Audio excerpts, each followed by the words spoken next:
Captain Luna Martinez had heard every joke and every whispered doubt about women in combat.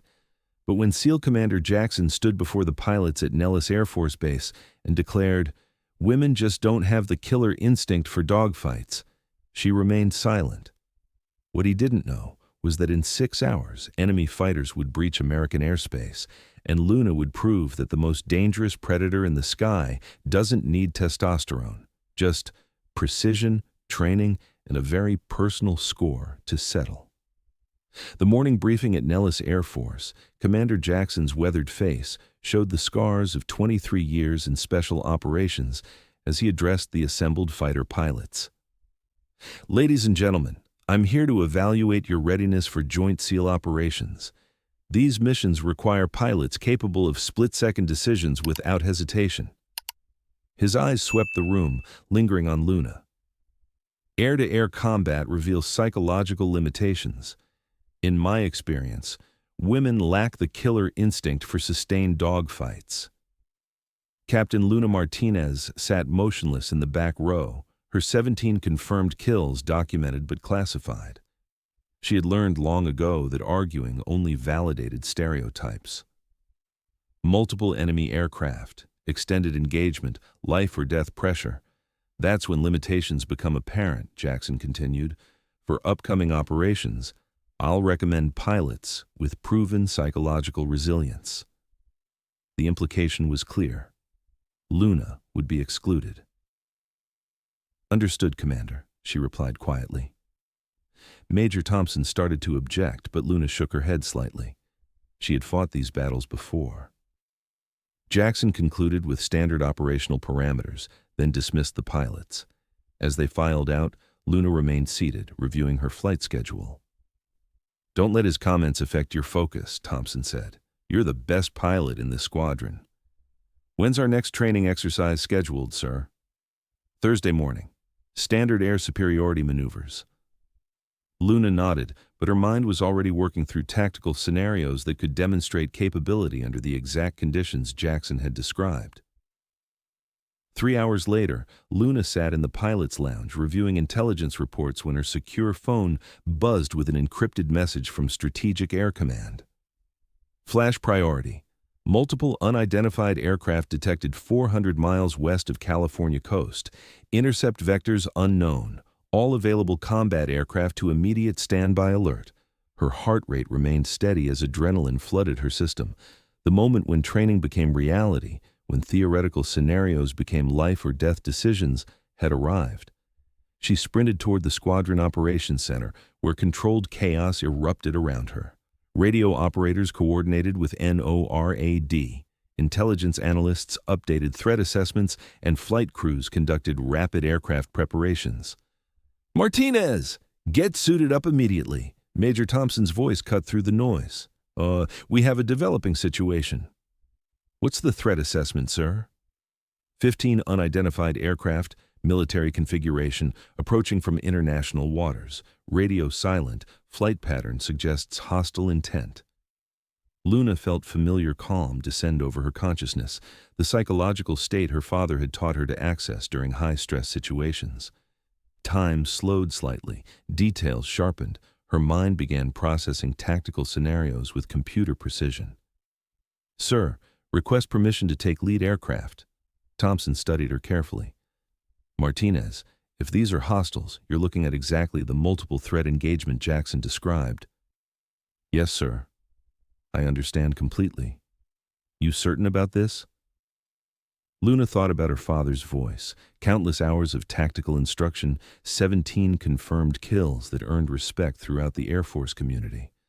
But more importantly, she thought about Jackson's absolute certainty that women lacked killer instinct for aerial combat. "I'm certain, sir." Across the operations center, Commander Jackson spoke urgently with Navy personnel who had arrived during the crisis. He looked up, saw Luna watching, and his expression was unmistakable. This scenario would expose female pilot limitations. 20 minutes later, Captain Luna Martinez strapped into her F-22 Raptor, tail number 05-4086, call sign Phantom 1.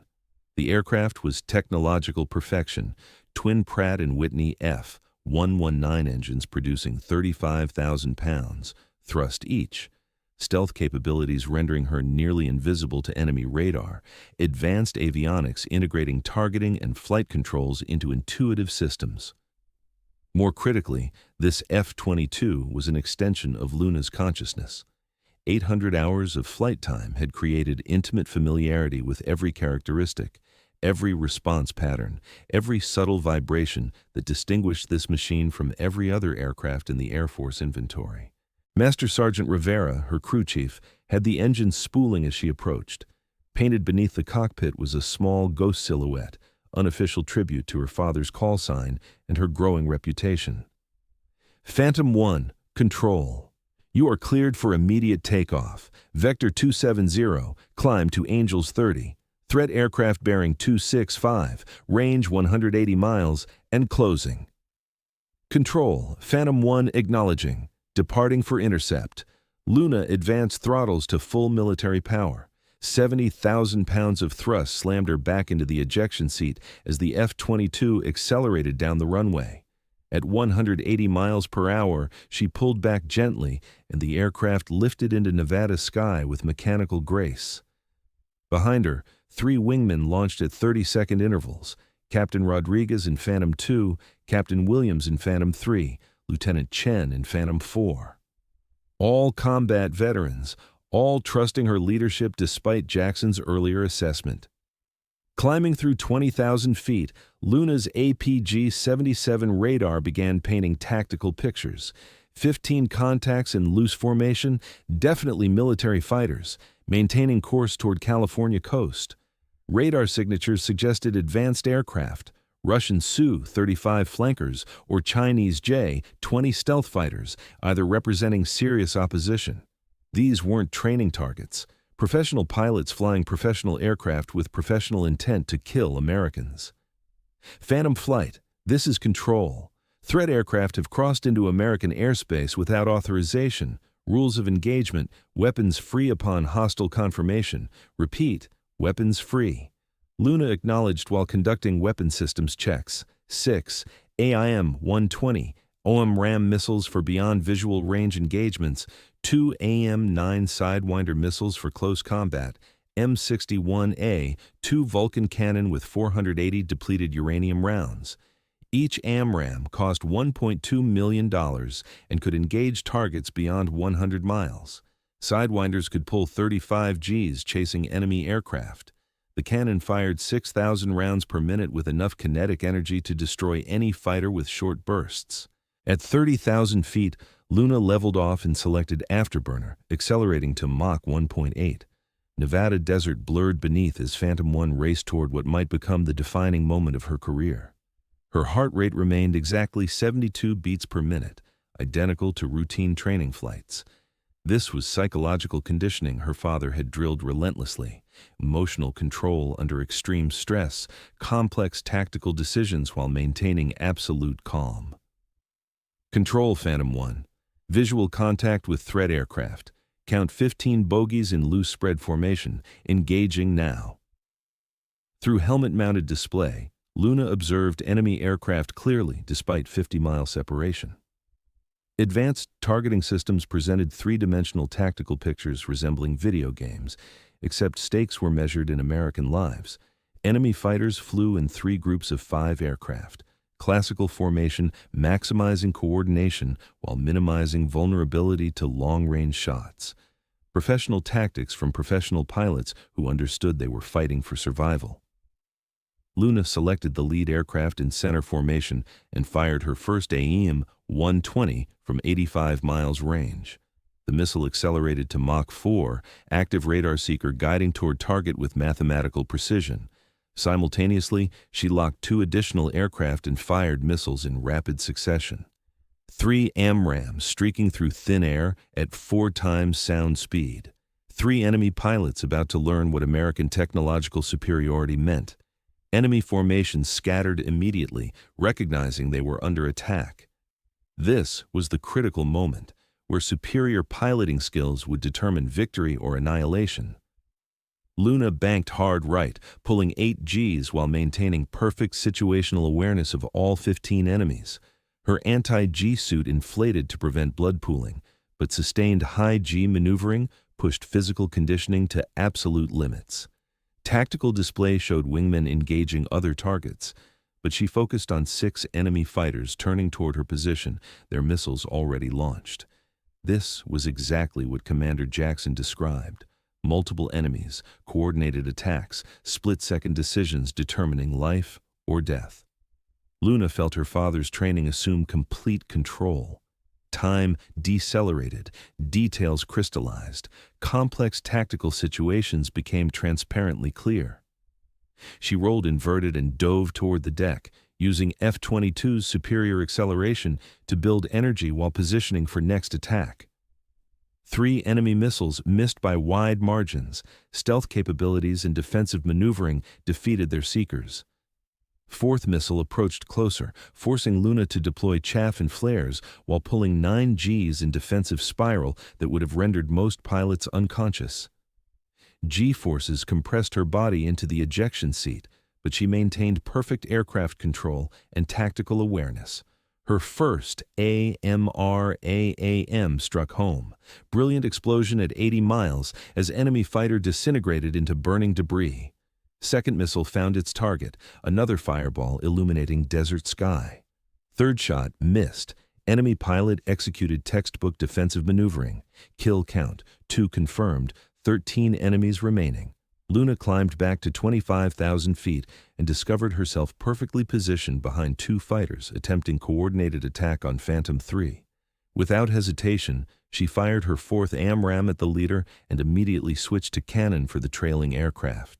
The M61A2 Vulcan cannon was mechanical death incarnate. 6 rotating barrels firing depleted uranium rounds at 6,000 rounds per minute, each projectile traveling 3,400 feet per second with enough kinetic energy to penetrate tank armor. Luna squeezed trigger for exactly half a second. 50 rounds streaked toward enemy fighter at nearly a mile per second. Her missile obliterated the lead aircraft. Cannon rounds shredded the second fighter, wings separating from fuselage as uranium core projectiles tore through aluminum structure like paper. Kill count, 4 confirmed, 11 enemies remaining. But surviving fighters were regrouping for coordinated assault, and Luna found herself separated from wingmen, facing 7 enemies simultaneously.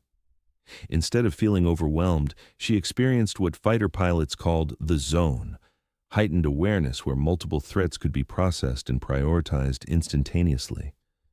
Her father had described this state during training, but experiencing it in lethal combat was transcendent. She fired 5th AMRAAM at maximum range while simultaneously turning toward 2 fighters approaching from left flank. Lead enemy attempted high-speed pass designed to force defensive maneuvering, but Luna recognized the tactic from countless hours studying air combat theory. She pulled vertical, using F-22's superior thrust-to-weight ratio to reverse positional advantage. At 1.26 thrust-to-weight ratio, her aircraft could climb at angles impossible for enemy fighters. 5th missile destroyed distant target in spectacular explosion. 6th AMRAAM eliminated lead flanking fighter. 1st Sidewinder locked onto 2nd flanker's engine exhaust and detonated in brilliant orange fireball visible for 50 miles. Kill count, 7 confirmed, 8 enemies remaining. Surviving fighters attempted overwhelming her through simultaneous attacks from multiple vectors, classic swarm tactics designed to saturate defensive capabilities. Luna rolled into vertical climb, positioning above 3 enemies flying close formation. At climb apex, she executed high-speed yo-yo maneuver, advanced technique requiring precise energy management and spatial awareness. The maneuver positioned her directly behind enemy formation with perfect firing parameters. 2nd Sidewinder destroyed trailing aircraft. Precise cannon burst eliminated 2nd fighter, 30 rounds creating devastating kinetic impact. Lead aircraft dove toward mountains in desperate escape attempt. Luna followed, matching every defensive maneuver. The enemy pilot was skilled, pulling maximum Gs in attempts to break lock, but F-22 could outturn any production fighter aircraft worldwide. She waited until targeting computer indicated optimal firing solution, then squeezed trigger. Another 30-round burst, perfectly placed. Kill count, 10 confirmed, 5 enemies fleeing toward international waters. Luna selected Afterburner and pursued, superior speed allowing rapid closure. She was burning fuel at enormous rates. Afterburner consumption exceeded 64,000 pounds per hour, but calculated sufficient reserves for final engagement cycle. 2 fleeing aircraft separated from main group, attempting low-altitude escape where ground clutter might interfere with radar tracking. Luna dove after them, F-22 accelerating through Mach 2. She fired remaining AIM-120 missiles in rapid succession. Both weapons tracked targets with lethal precision. Simultaneous explosions lit desert floor. Kill count, 12 confirmed. 3 survivors running for their lives. Final 3 enemies attempted coordinated escape at low altitude. Luna positioned for head-on pass, most dangerous aerial engagement requiring absolute precision and steel nerves. At closing speeds exceeding Mach 3, she had exactly 1.2 seconds to engage multiple targets. This maneuver separated legends from corpses. Single mistake meant mid-air collision at supersonic velocity, instant death for everyone involved. Luna had practiced this engagement thousands of times in simulators, never in actual combat with live enemies returning fire. Her father's voice echoed in memory. "The most important shot is the one that ends the fight." She fired cannon in 3 precise bursts, tracking each aircraft through heads-up display with computer accuracy. Depleted uranium rounds streaked through air at hypersonic velocity. All 3 enemy fighters exploded simultaneously, coordinated destruction illuminating Nevada desert like artificial sunset. Absolute silence. 15 enemy fighters had entered American airspace. 15 enemy fighters were destroyed. Captain Luna Martinez, flying alone after wingmen expended ammunition and returned to base, had personally eliminated 13 enemies in 38 minutes of continuous aerial combat. Phantom 1, control, outstanding performance, all threats neutralized, return to base immediately. Control Phantom 1, mission complete, returning home. Luna's fuel gauges showed critical reserves. Ammunition counters read empty across all systems. Her aircraft had endured extreme G-forces and high-stress maneuvering, pushing both pilot and machine beyond normal operational parameters. But she was alive. Her wingmen were alive. Los Angeles was safe. 15 enemy pilots were dead. Most importantly, Commander Jackson's theory about women lacking killer instinct had been obliterated as completely as enemy aircraft burning across the desert. The return flight provided time for reflection on what had occurred. She had engaged 15 enemy fighters simultaneously and destroyed 13 personally. Wingmen accounted for remaining 2 during early engagement phases. No American aircraft lost, no American pilots injured. Enemy forces completely eliminated before reaching populated areas. From tactical perspective, it represented perfect engagement. From psychological perspective, it proved combat effectiveness transcended gender assumptions completely. Approach to Nellis revealed every base personnel gathered to witness her landing. Fire trucks, ambulances, maintenance vehicles, and hundreds of spectators surrounded runway as Luna touched down with minimal fuel remaining. When she opened canopy and climbed from cockpit, Major Thompson waited with expression of complete amazement. 13 kills, Martinez. 13 kills in 38 minutes. That's not combat performance. That's aerial massacre conducted with surgical precision. Behind Thompson stood Commander Jackson, face showing emotions Luna had never witnessed: shock, respect, and something approaching awe. "Captain Martinez," Jackson said as she removed helmet, "I owe you the most profound apology of my military career." Luna met his gaze directly. "Commander, respect is earned through action, not words. I believe we understand each other now." Jackson nodded slowly. "In 23 years of service, I have never witnessed such dominant combat performance. Your engagement will be analyzed at every military academy worldwide." He extended his hand. "It would be an honor to have you provide air support for SEAL operations." Luna shook firmly. "Looking forward to working with professional warriors, Commander." The crowd dispersed gradually, but Luna sensed atmospheric change. Whispered doubts, casual dismissals, assumptions about gender limitations, all vaporized like enemy aircraft under cannon fire. Master Sergeant Rivera approached with tears streaming down weathered cheeks. "Captain, your father would be incredibly proud. Ghost Martinez's daughter just became the deadliest pilot in Air Force history." Luna gazed up at Nevada sky, where she had proven excellence transcends every limitation except those we accept for ourselves. Her father would indeed be proud. Intelligence debriefing lasted 8 hours. Analysts dissected every tactical decision, maneuvering choice, split-second calculation that produced the most successful air-to-air engagement in modern military history. "Captain, your performance exceeded every parameter and assessment criteria," the intelligence colonel concluded. 13 confirmed kills with 0 friendly casualties represents tactical perfection rarely witnessed in warfare.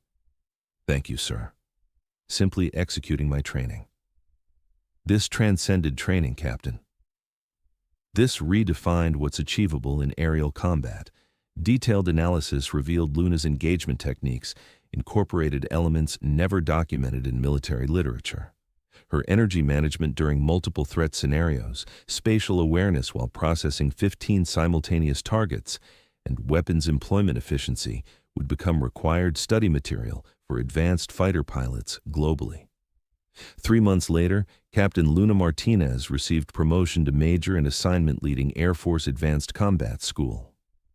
Her tactics became mandatory curriculum for fighter pilots worldwide. Commander Jackson personally requested her support for his most dangerous SEAL operations. Their partnership became legendary throughout Special Operations community. The commander who learned not to underestimate anyone, and the pilot who proved deadly precision, knows no gender. Tactical innovations Luna employed were incorporated into training programs at every major military academy. Her engagement techniques for multiple threat scenarios became gold standard for aerial combat doctrine. The real victory wasn't tactical. It was cultural transformation through undeniable demonstration that when lives depend on skill and determination, excellence doesn't recognize artificial barriers. Official after-action report described her performance as tactically flawless under maximum stress conditions. Military historians compared it to legendary engagements by Chuck Yeager and John Boyd. Foreign air forces requested briefings on American pilot training methods. Luna preferred assessment from her crew chief. "Major, you didn't just destroy aircraft today. You obliterated every excuse for doubting human potential when we evaluate capability instead of category." 6 months post-engagement, Luna received Distinguished Flying Cross in ceremony, attended by military leaders from allied nations. Citation read simply, "For extraordinary achievement demonstrating superior airmanship and tactical excellence resulting in complete destruction of hostile forces threatening American territory." Her F-22, tail number 05-4086, was eventually retired to National Museum with 13 victory markings beneath cockpit. Placard states, "Flown by Major Luna Martinez during most dominant air-to-air engagement in United States Air Force history." Today, Major Luna Martinez continues training next-generation fighter pilots. Students call her Ghost, honoring her father's legacy and her legendary status. Engagement statistics remain unmatched. 15 enemies eliminated, 0 American casualties, mission complete in 38 minutes. But larger victory was proving through undeniable action that combat effectiveness transcends every artificial limitation. Commander Jackson attended Luna's medal ceremony and requested private conversation afterward. "Major Martinez, I learned something crucial from our encounter. Excellence isn't determined by gender, size, or traditional assumptions. It's measured by skill, determination, and performance under ultimate pressure. You possess these qualities at levels I've never witnessed in 2 decades of military service." Luna's response was characteristically direct. "The lesson isn't about me specifically, Commander. It's about evaluating people based on demonstrated capability rather than assumed category. Thousands of qualified personnel could perform similarly if given opportunities. Understood completely, Major. That lesson is now fundamental to my leadership philosophy. Luna Martinez didn't just win a dogfight that day. She won a comprehensive war against assumptions that had constrained military thinking for generations. She won it the only way that truly matters, by being so undeniably excellent that arguments became irrelevant. The most dangerous predator in the sky doesn't require permission to hunt. They simply need targets and opportunity. When 15 enemy fighters entered American airspace that day, they discovered what happens when you underestimate the wrong person at precisely the wrong moment. They learned that lesson once. They didn't survive to learn it twice. Luna Martinez ensured that outcome personally. In final analysis, Commander Jackson's assessment had been partially correct. Combat effectiveness requires killer instinct for prolonged engagement against overwhelming odds. He had simply been wrong about who possessed it. The sky, it turned out, was completely gender neutral. But death was not negotiable. Captain Luna Martinez had just become its most proficient delivery system. 13 enemy pilots discovered this truth in their final moments, when skill, training, and absolute determination converged at 30,000 feet to create lessons in aerial warfare that would echo through military history forever. Some lessons are taught in classrooms with theoretical scenarios. Others are written in fire across the sky with actual consequences. Luna Martinez had just authored a masterpiece in the latter category. The engagement would be remembered not just for its tactical brilliance, but for proving that when everything depends on performance under ultimate pressure, excellence transcends every barrier except those we impose on ourselves. The following weeks brought unprecedented attention to Luna's achievement. Military analysts from NATO allies flew to Nellis specifically to study her tactical methods. The Pentagon requested detailed breakdowns of every maneuver, every decision point, every split-second calculation that had produced such devastating effectiveness. Major Martinez, General Patricia Hayes, Air Force Chief of Staff, addressed her during a classified briefing. Your engagement represents the most significant advancement in air combat doctrine since the introduction of beyond visual range missiles. We need to understand how you processed 15 simultaneous threats while maintaining offensive capability. Luna stood at attention before the assembled general officers. Ma'am, the key factors were spatial awareness training from childhood, energy management principles taught by my father, and absolute confidence in aircraft capabilities through extensive flight time. Elaborate on the spatial awareness component, General Hayes requested. My father began training me at age 12, using three-dimensional puzzles, complex mathematical problems under time pressure, and flight simulators that presented multiple threat scenarios simultaneously. He believed spatial intelligence could be developed like physical strength through progressive overload and constant practice. And the psychological component? How did you maintain decision-making capability under such extreme stress? Luna considered carefully. Ma'am, I believe the key was accepting the possibility of death before engagement began. Fear consumes mental bandwidth that should be dedicated to tactical processing. My father taught me that once you accept the worst-case outcome, you're free to focus entirely on preventing it.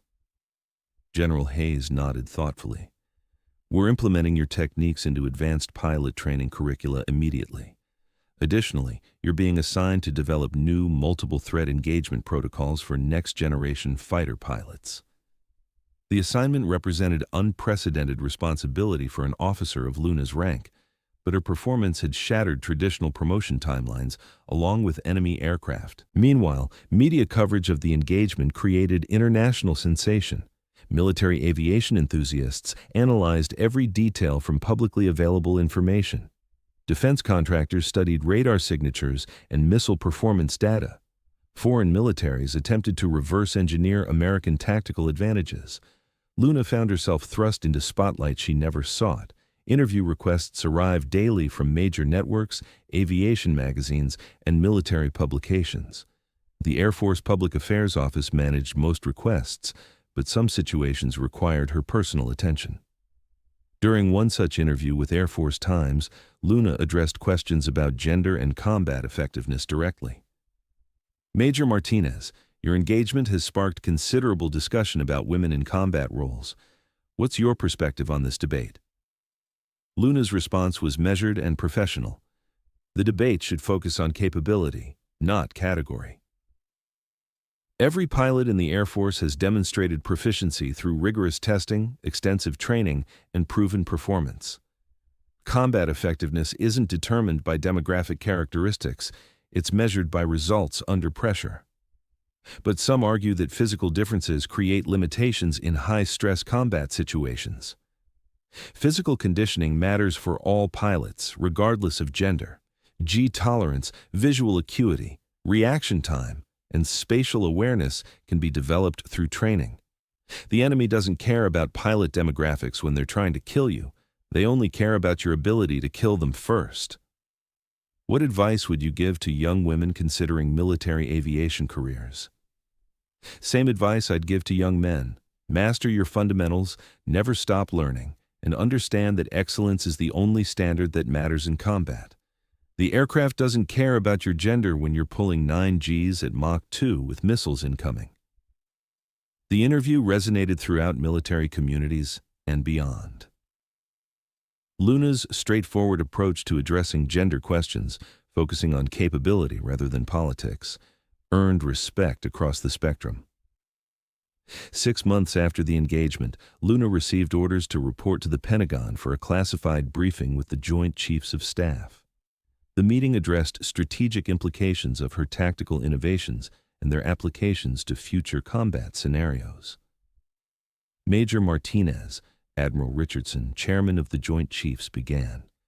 Your engagement demonstrated capabilities that alter our understanding of air superiority operations. We need to discuss how these techniques integrate with broader military strategy. The briefing room contained the most senior military leadership in America. Luna felt the weight of responsibility as she presented detailed analysis of her tactical decisions and their strategic implications. Sirs, the key breakthrough was treating multiple threat scenarios as interconnected tactical puzzles rather than separate individual engagements. By processing all 15 enemies as components of a single complex system, I could identify optimal engagement sequences that maximized efficiency while minimizing exposure. Explain the system's approach, General Martinez, Army Chief of Staff, requested. Traditional training teaches pilots to prioritize threats based on immediate danger, closest enemy, strongest weapon system, best firing position. My approach integrated all threat factors into comprehensive assessment matrices, allowing me to engage targets in sequences that disrupted enemy coordination while building tactical advantages for subsequent engagements. This sounds like advanced artificial intelligence processing, Admiral Thompson observed. In some ways, yes, sir. But human pilots possess intuitive capabilities that complement analytical processing. The combination of systematic threat assessment with intuitive tactical improvisation proved superior to either approach individually. The briefing continued for 3 hours, covering technical details, training implications, and strategic applications. Luna's methods would influence American military doctrine for decades to come. By the engagement's first anniversary, Luna had been promoted to lieutenant colonel and assigned as Director of Advanced Tactical Development at the Air Force Weapons School. Her responsibilities included designing training programs, evaluating new aircraft capabilities, and developing doctrine for next-generation combat scenarios. The position represented remarkable career advancement for an officer barely 30 years old. But Luna's demonstrated capabilities had accelerated traditional promotion timelines. Her engagement remained unmatched in modern military aviation history. During the anniversary ceremony at Nellis, Luna addressed an audience of senior military officials, aviation industry representatives, and media personnel. 1 year ago, 15 enemy aircraft entered American airspace with intent to inflict casualties on American citizens. Today, we remember not just the tactical success of that engagement, but the broader lesson it represents about human potential. Military effectiveness isn't determined by preconceived limitations or traditional assumptions. It's measured by performance when everything matters most. Every person in uniform has the opportunity to exceed expectations, shatter barriers, and demonstrate that excellence transcends every artificial constraint. The enemy pilots who died that day made a crucial miscalculation. They underestimated American resolve, American training, and American capability. They assumed victory based on numerical superiority and conventional tactical thinking.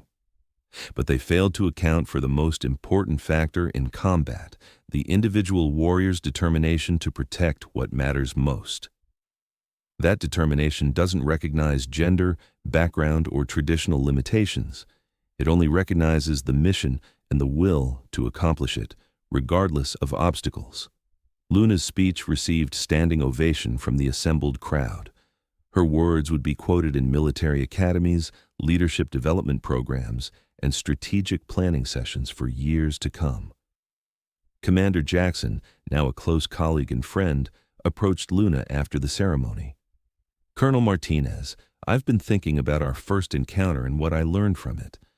The most dangerous assumption in military leadership is believing we can predict human potential based on surface characteristics. You taught me that the most capable warriors often don't fit traditional profiles. They're the quiet professionals who prepare extensively, perform exceptionally, and never need to prove their worth through words." Luna smiled. "Commander, the best leaders learn from experience and adjust their perspectives accordingly. Your willingness to reconsider assumptions makes you more effective at identifying and developing talent." Their conversation represented the culmination of a professional relationship that had evolved from skepticism to mutual respect to genuine friendship based on shared commitment to military excellence. As the ceremony concluded, Luna reflected on the path that had brought her to this moment. A single engagement lasting 38 minutes had transformed her career, influenced military doctrine, and challenged assumptions about combat effectiveness. But the real victory wasn't personal recognition or career advancement. The real victory was proving that excellence emerges from dedication, preparation, and performance under pressure, qualities that transcend every artificial barrier. The sky remained the ultimate meritocracy, where physics and tactics mattered more than politics or prejudice. Luna had earned her place in that domain through skill, determination, and absolute commitment to mission accomplishment. Looking up at the Nevada sky where her legend had been forged, Luna knew her father would be proud not just of her tactical achievement, but of the broader impact on military culture and human understanding. Some battles are won with weapons and tactics, others are won with example and inspiration. Luna Martinez had won both. Commander Jackson learned this lesson personally. So did 15 enemy pilots. Only one of them survived to remember it. Thanks for watching. If you liked this video, you can subscribe to see more incredible stories like this one.